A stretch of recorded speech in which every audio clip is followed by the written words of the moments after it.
Shalom and welcome. Yesterday we were talking about the importance of forgiveness, for freedom in the Lord. The day before and the day before that we were talking about the importance of thanksgiving. That without a thankful heart, without a heart that just rests and trusts in what the Lord is doing, we cannot walk into the fullness of the freedom, of the love, of the truth, of the goodness that He has for us. And without a heart that is full of forgiveness, we keep ourselves locked in a prison.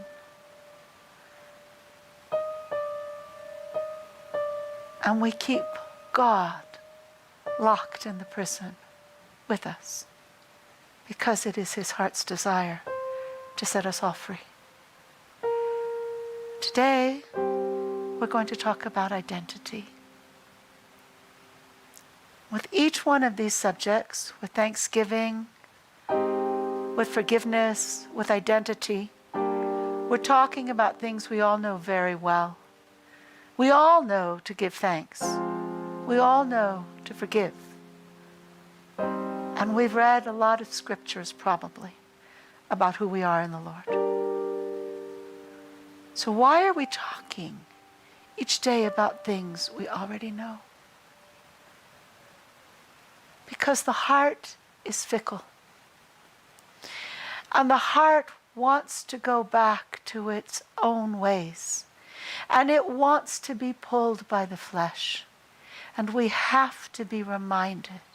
We have to be reminded of who we are, of whose we are, of what we're called to do, of what the potential is that's there for us if we just let go and we just trust God and we walk in His footsteps. When I was a child, my daddy used to like me to stand on his feet, and I would put my arms like you're dancing, and he would dance me around the room. And it was one of the most fun things we did. He would put on all kinds of jazz music, and I'd just dance on his feet all around the room. But that's really a picture of what we get to do in the Lord. He has such beautiful things He wants to show us. He has such an amazing life He wants to give us. But to have all of it, we have to dance on our Papa's shoes. So what's our identity? When I was talking to him about it this morning, he said the most important thing, beyond everything else, is that we're His children. You are His most beloved child. There is no one He loves as much as He loves you, the way He loves you. You have a place in His heart that is only for you. And no matter what the circumstances are in your life, no matter how much you've struggled, no matter whether you love God or hate Him, or you could care less, who even bothers about God anymore, right? Some people think like that. He loves you. And you're His most special child, just in the place He has for you. So what does it mean to be our Papa's child? What does it mean that we sit on His lap? We sit on His throne. Excuse me, how are you going to sit on God's throne? You're going to sit on His lap, or you're going to sit in His heart, or you're going to sit somehow between His legs, or you're going to be on His shoulders.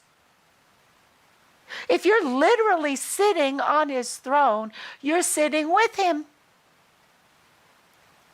You're not ruling on some portion of the throne all by yourself. Oh, I'm going to do that today, and let's do that, and let's... No, of course you're not doing that. You're sitting with Him, and you're ruling together.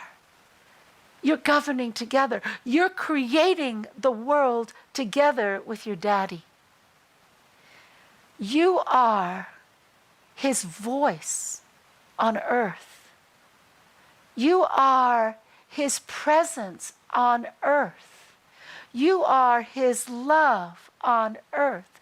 You are the truth of who he is on earth. And you sit with him as his child. He protects you. He guards you. He keeps you. He loves you. He teaches you. He blesses you. He encourages you. He disciplines you. He demands things of you. He requires a lot of you. He expects you to be obedient. So many things, all wrapped up in he's growing you up to be his inheritance. You carry his name. Do you realize that? You carry his name. That's quite a lot. Think of whatever name of God you want to think of. You carry that as your family name, as your last name. If you are his inheritance, then all that he has is yours. Think about it. If you are his inheritance, all that he has is yours. If he's raising you up, it is his desire to share with you everything you need to know to rule and reign with him, to love like him, to see and judge not because you're judging, but because you see his judgment and therefore you know the right thing to do. It's a wonderful place to be. And he told me this morning, he said it's the most important. He said, everybody wants to be my bride because that's so romantic. And they want to be my son's bride because that is so romantic. And when you're the bride, you have so much responsibility. You have to take care of the home. What's the home? It's the earth. It's all of his creation. That's our home. We have to take care of the home. We have to raise up the children when we're the bride. Who are the children? All the people who are coming to faith. Of course we want to be the bride because we want it when Yeshua, Jesus, looks at us with those eyes of love and we wrap our arms around him and we spin and we dance and we flow with him. And it's this incredible marital romance. But that's not all the bride is. That's why we're called the warrior bride. So we first must be the child. And we will always be the child. And we will forever be the child. I was my earthly daddy's child until the day he died. And to the extent that he was able, he still played games with me till the day he died. A man who could hardly think anymore because of Alzheimer's would make up a game and figure a game to play with me because I was his girl. Whatever your relationship is with your Father in heaven, it comes first. Out of that, you get to be the bride because he gives you away to his Son. He walks you down the aisle and gives you away to his Son. To be his Son's helpmate. To be his Son's love. To be adored and appreciated. To be made beautiful every day of your life like a bride. To carry the wisdom of Jesus inside of you, the light, the truth, the love, to be flesh of his flesh and bone of his bone, to serve him with all your life. This is remarkable.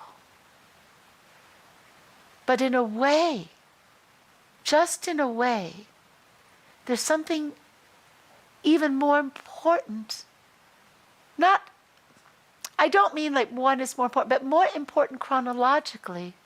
I don't know how to explain this than being Yeshua's bride. Because it comes from Genesis 2, verses 1 and 2. When it says that God finished his work and he rested on the seventh day and he was very pleased. It's just a paraphrase. The word that is used for work is melachim. Melachim means messengers. The word that's used for finished is kala, and kala also means bride. So he finished the creation of his bride, which was all the universe. And that was his work, his melachim, his messengers. So we are all messengers of the living God. One to another, to another, to another. Even the stones. That's why even the stones would cry out. Even Paul said, all of creation speaks of the glory of God, because all of creation is part of his messengers. And we are all his melachim, his messengers. The angels, that's the same word, melachim. So the Lord told me today, he said, pay attention, because it is extremely important that you are all my messengers to each other. What does it mean to be God's messenger? It means to say what he says, to do what he does, to think even what he thinks, to be his love, to be his arms, to be his feet, to be his ambassadors.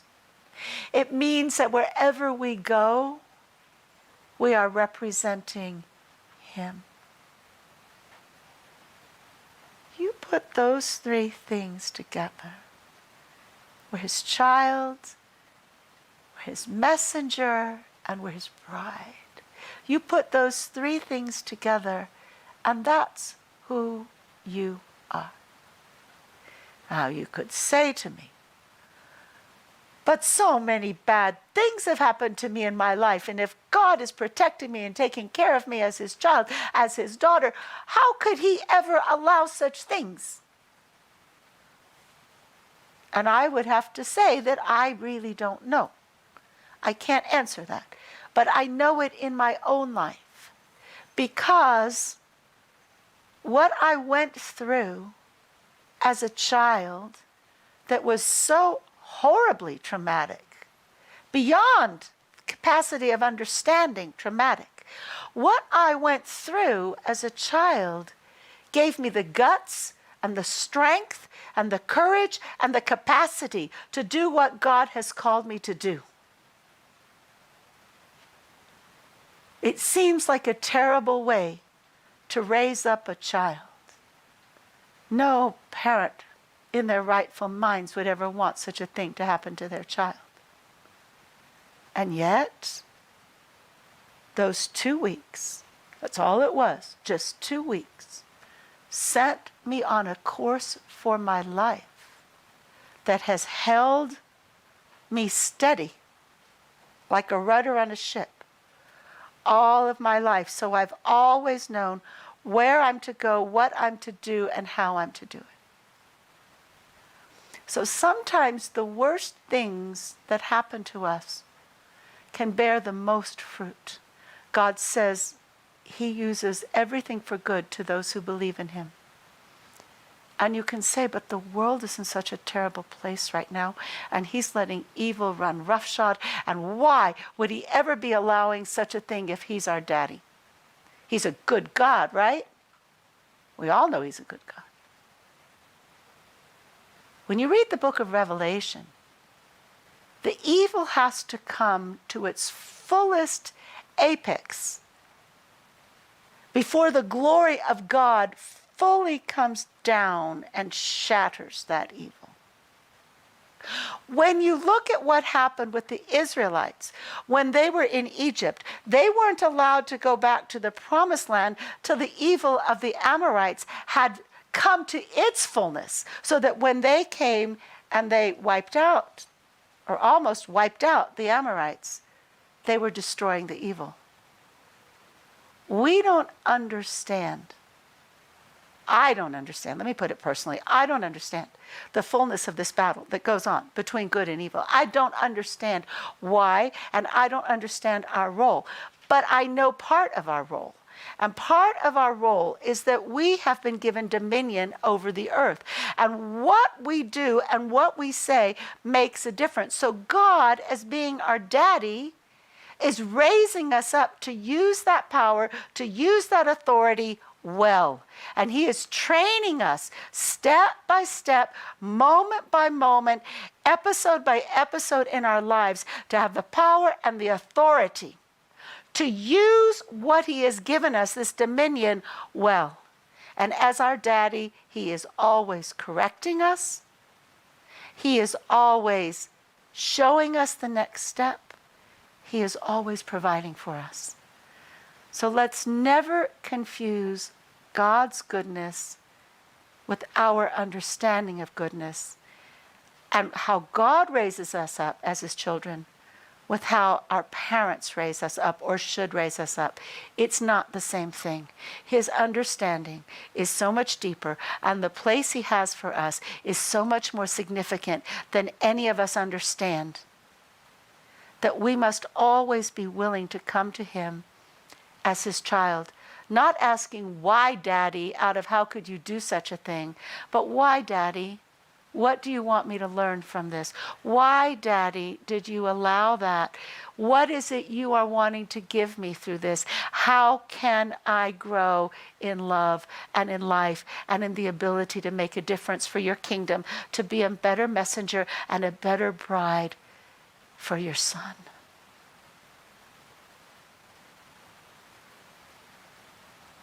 Are you ready? Are you willing? Can you trust God enough in the hard times that are coming ahead that you don't buckle in your faith? No matter what happens, can you? The Jewish people, who mostly did not have Yeshua, lost their faith during the Holocaust. And we haven't regained it. We are very much like the dry bones in Ezekiel, who have come to life. And we have our country, and we are flourishing, or we were till COVID. We are flourishing. But the Spirit of the living God is not fully in us, because we fell, we collapsed, we broke from the pain during the Holocaust, and we chose not to believe in God anymore. We need your prayers to come back. And I'm asking you to pray for us to come back. But there were believers who chose to stand with us, and who went through the Holocaust with us, and came into the concentration camps with us, intentionally in many cases.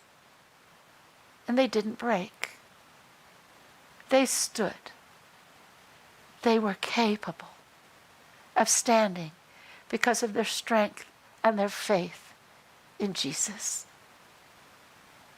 I'll tell you a story of a Jewish man. And I really dare all of us, including myself, to be like this man. It's a story I read from a soldier who liberated one of the concentration camps. And when they liberated this concentration camp, there was a man who came running towards them, strong, muscular, young looking. So they were going to shoot him. And he showed that he had the mark of a Jew.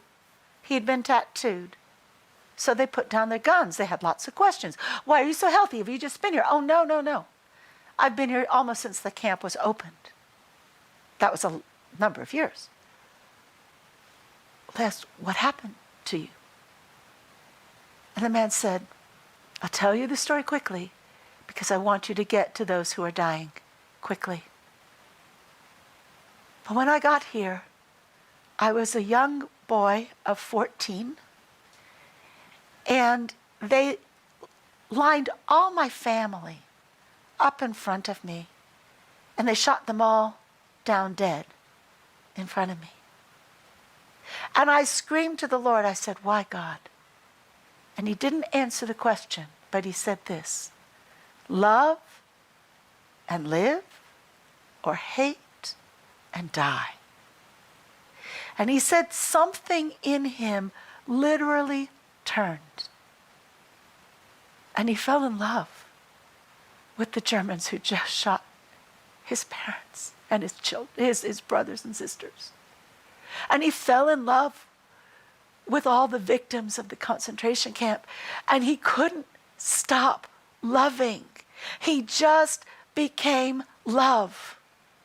And the Germans trusted him, and the Jews trusted him, and he actually didn't eat any more than anybody else ate. He was fed by the Lord's Spirit. We don't even know in the future if we're going to have food or water. We don't know if our money's going to hold out. We don't know if it's all going to wash away. But there's one thing that we're going to have to depend upon. And that's who we are in the Father, who we are in Jesus, and how much we're loved, and how much we can trust him with the outcome of what's happening. Now, this does not excuse the Holocaust, what I'm going to say now. I am not belittling the pain and the suffering of anybody in the Holocaust. So hear my words and don't confuse it. But because of the Holocaust, Israel was reborn in a day. Because of the Holocaust, the world was so ashamed that they gave us back our country. Because of the Holocaust, we're back so Yeshua can come back, because he's coming back to Jerusalem. Do you see? How could a good God allow such a thing as the Holocaust? I don't pretend to answer that. But I trust in his judgment. I trust in his wisdom. I trust him with my life. I trust him with my death. I will not hold my life as sacred unto death. If he wants to take it, it's his. If I live until he comes again, I do. But I've laid that down because that choice is his and not mine. There's the freedom to serve him, to trust him, to love him, to be his child, to be his messenger, to be his bride, no matter what happens. Are you willing? I'm going to play some music now, and I'm going to ask you to take every doubt that comes up in your mind and bring all those doubts now to the Lord. Everything in you that says no, everything in you that wants to scream, you can't ask that of me, that's not fair, God, how could you do such a thing? All of that, bring it to the Lord, and bring your gratefulness and your thanksgiving and your trust and your peace. I want to thank you for staying with us on this journey that we're on together. And I again want to invite you to read my book, Freedom, which goes into much more depth about each of the subjects that we're discussing these days.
God bless you all. Hopefully I'll see you tomorrow. Shalom. Imagine having a rich personal relationship with God while being raised by atheists, Holocaust survivors, and cared for by a babysitter who practiced Satanism, the same spiritual force that created Nazism. In her book Freedom, True Freedom Lasts Forever, Wendy Cohen shares her encounters with Jesus in the midst of the trouble around her. With a desire to bring her parents to know Christ, Wendy vowed to shine the light of God's love on their darkness. Available at Amazon, your local bookstore, or at trilogy.tv.